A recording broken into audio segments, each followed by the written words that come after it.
Soy Diana Calderón, bienvenidos al momento del debate en Hora 20.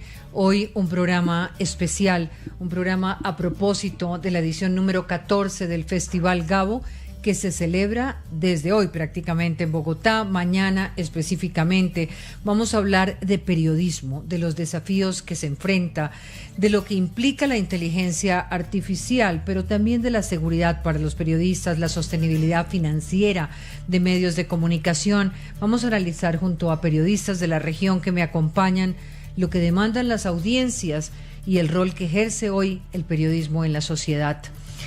Desde Venezuela tenemos a Luzmeli Reyes, ella es directora, cofundadora del medio digital Efecto Cocuyo. Gracias, Luzmeli, por estar con nosotros y muy buenas noches. Está aquí en la cabina de Caracol Radio. Gracias, Liana, buenas noches. También por Guatemala, Carlos Kessler es periodista, investigador en Plaza Pública sobre política y derechos humanos. Carlos, muy buenas noches. Buenas noches, muchas gracias por la invitación.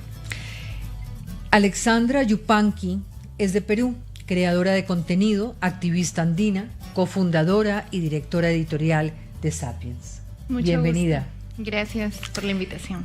Y desde Estados Unidos, Scott Griffin, él es director ejecutivo del Instituto Internacional de Prensa IPI, la red global de editores, directores, medios y ejecutivos de comunicación dedicados a la libertad de expresión. Scott, bienvenido.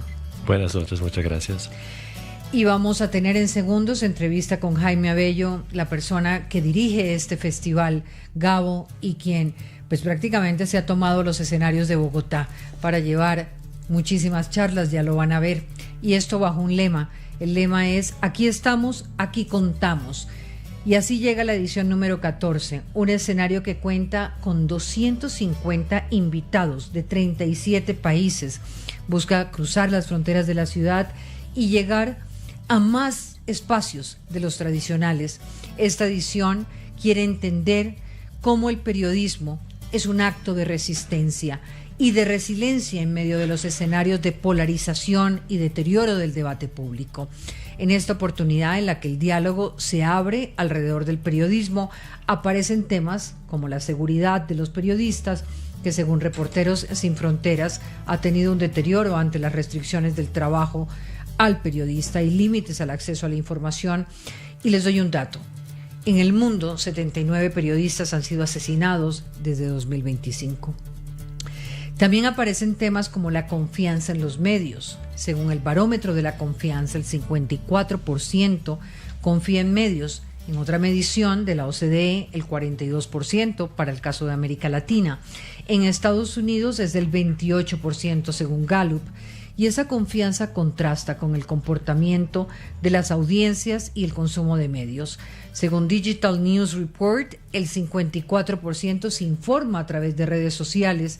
Para el 30% es su fuente principal de noticias. En esa medida los formatos tradicionales caen y el consumo de formatos como video crecen.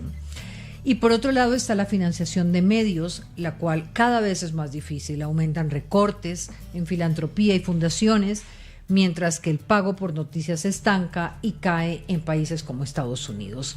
Jaime Abello Banfi, director de la Fundación Gabo, gracias, es un honor tenerlo con nosotros. Ya vamos a tener a Jaime.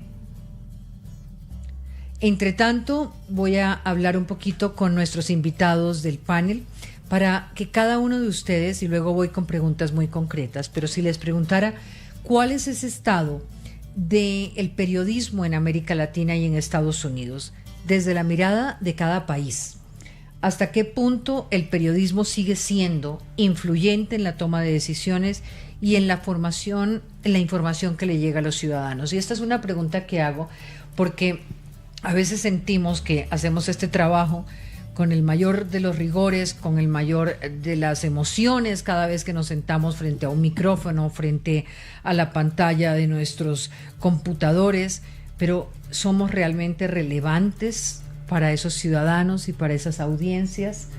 ¿En qué momento dejamos de serlo? ¿En qué momento sienten ustedes que lo somos, que lo deberíamos ser?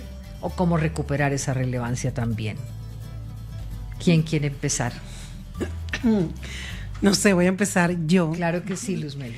Luzmeli Reyes, yo vengo de un país en el cual desmontaron la democracia y además de haber desmontado la democracia, instalar una dictadura, ahora somos un país que vive un proceso muy extraño de tutelaje por parte de Estados Unidos. Entonces, cuando tú preguntas si somos relevantes, si el periodismo que hacemos es relevante, yo te diría que sí, porque tal vez en los espacios donde hay libertad de expresión, en los espacios donde hay democracia, las discusiones van por un lado, pero en los espacios donde no hay democracia, donde no hay acceso a la información, donde no hay libertad de expresión, donde no hay libertad de prensa, donde no hay ni siquiera la posibilidad de estar en un estudio como este, pues en esos espacios, cuando vemos el periodismo independiente, en el caso que a mí me ocupa y de los medios aliados que también, de los que formamos parte, vemos la relevancia de mantenerse, de ser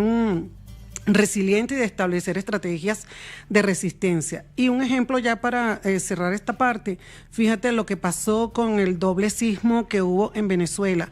En otro momento el gobierno nunca hubiese permitido que esa información se difundiera. ¿Y qué hizo la gente? La gente buscó a los periodistas, buscó a los creadores de contenido también, trató de expresarse a través de las redes sociales.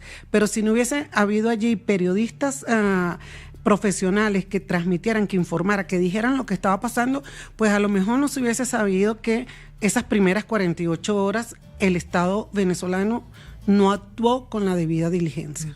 Ahora, Luzmeli, algo distinto va de cubrir, como efectivamente hicimos, una tragedia como la de el doble terremoto, y otra es la información sobre el régimen.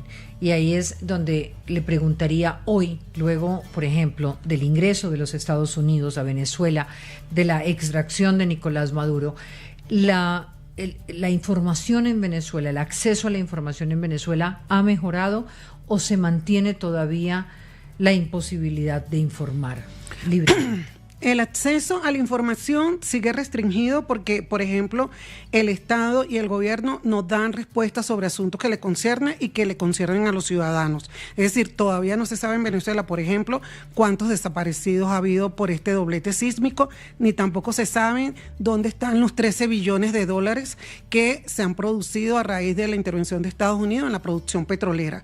Es decir, eso continúa. Hay un marco también restrictivo en términos legales. Por ejemplo, existe la ley del odio, existe una ley que penaliza la cooperación internacional y existen distintas normas que penalizan la libertad de expresión y la libertad de prensa. Sin embargo, también tengo que decir que comparado a como era antes del 3 de enero, hubo una diferencia. Y esta diferencia es que, aún con mucho miedo, aún con mucho temor, los periodistas venezolanos han podido ir a cubrir, a hacer coberturas, por ejemplo, con el tema de los presos políticos, lo que ha pasado en esta tragedia, y en algunos otros temas han podido trabajar, pero persiste el miedo y persiste el temor de que esto sea solamente momentáneo.